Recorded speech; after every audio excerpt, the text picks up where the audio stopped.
नमस्कार दोस्तों, स्वागत है आपका सुनो कहानी में। बरसात की एक ठंडी रात थी।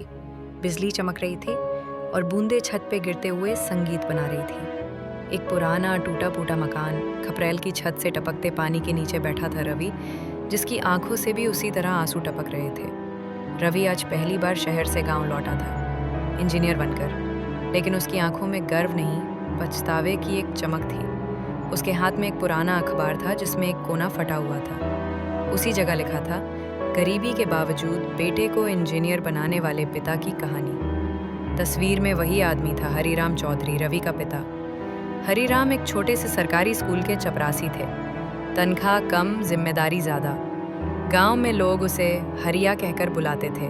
वो आदमी जो स्कूल में झाड़ू लगाता था और बच्चों को हंसते हुए टॉफ़ी देता था। लेकिन हरीराम का असली सपना था अपने बेटे रवि को एक बड़ा आदमी बनाना। एक दिन रवि ने स्कूल से लौटते हुए कहा, बाबू, मेरे दोस्त लोग कह रहे थे कि इंजीनियर बनने के लिए लाखों रुपए लगते हैं। क्या मैं बन पाऊंगा? हरीराम मुस्कुराया, पर उसकी आंखें भीग गईं। तू पढ़, पैसे की चिंता मत कर।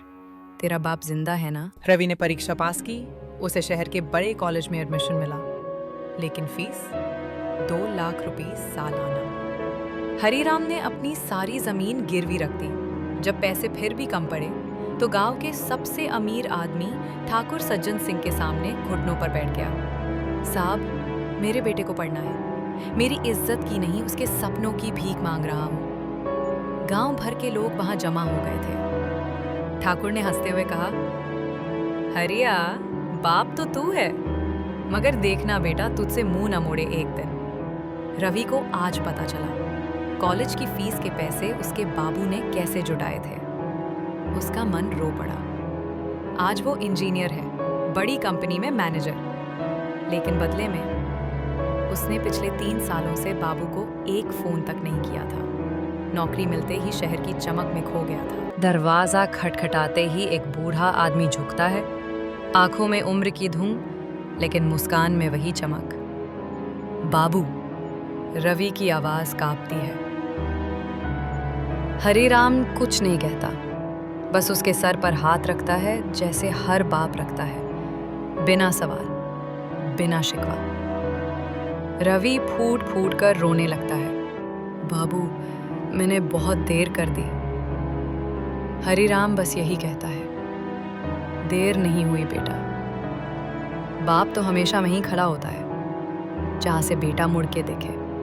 अगले दिन गांव की गलियों में रवि के पोस्टर लगते हैं। इंजीनियर रवि चौधरी गांव में स्कूल खोलेंगे हर बच्चे के लिए। और ठीक उसी पोस्टर के नीचे बैठा है हरीराम, अपने बेटे की तरफ मुस्कुराकर देखता हुआ।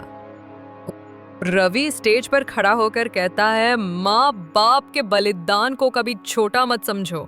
उनकी मेहनत से ही हमारे सपनों की नींव बनती है। अगर आज मैं कुछ बना हूं तो इसलिए नहीं कि मैं काबिल था, बल्कि इसलिए कि मेरे बाबू ने मेरी काबिलियत पर यकीन किया।